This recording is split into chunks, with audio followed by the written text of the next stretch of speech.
Good morning, all. Good morning. It's a nice day, right?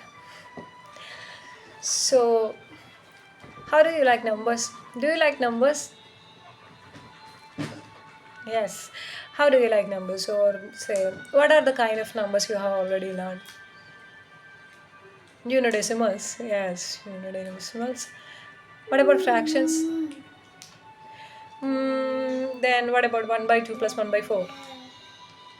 What about 1 by 2 plus 1 by 3? Very good.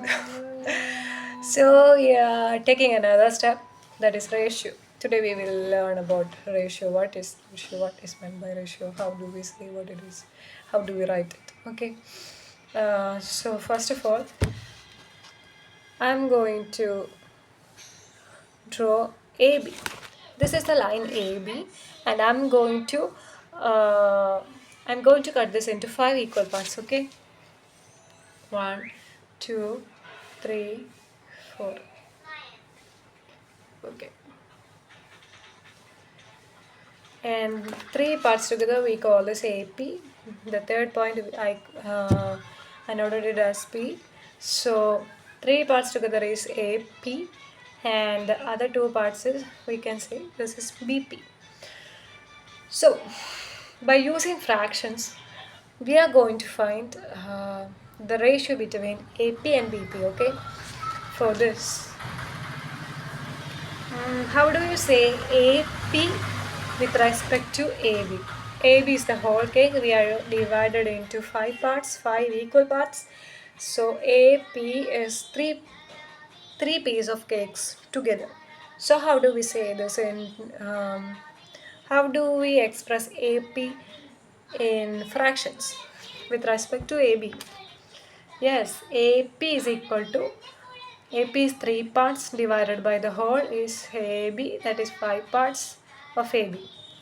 We are comparing with AB, so that's it. AP is equal to 3 by 5 into AB. And similarly, BP is equal to, how much parts is BP? 2. So 2 by 5 of AB, right? 2 by 5 of AB. Okay. Now, we are comparing AP and BP in fractions. You can say AP is how much parts of AB. How much parts of AB? AP is equal to, AP is 3 parts, right? So we write 3 divided by BP is how many parts? 2.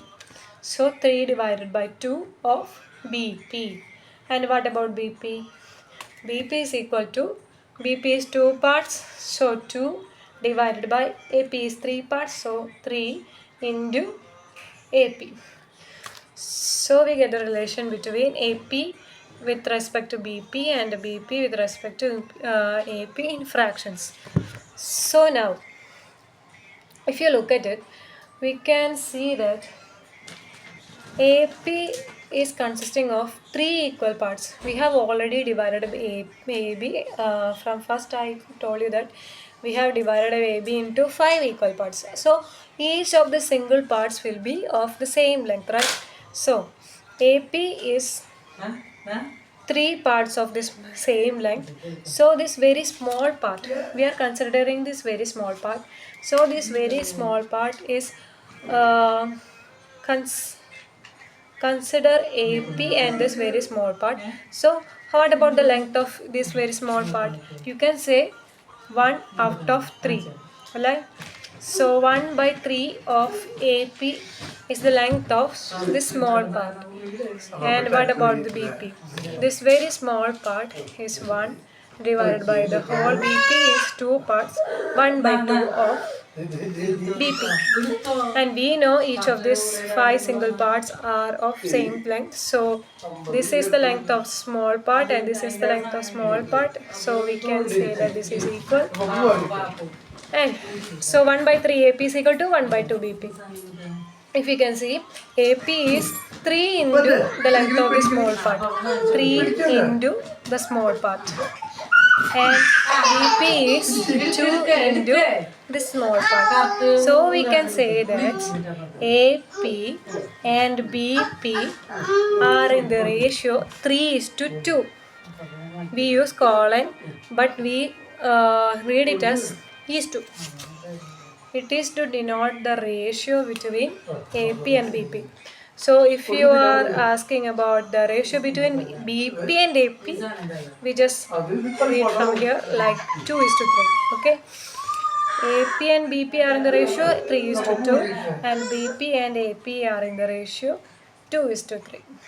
Don't get confused. What we say first, we write first.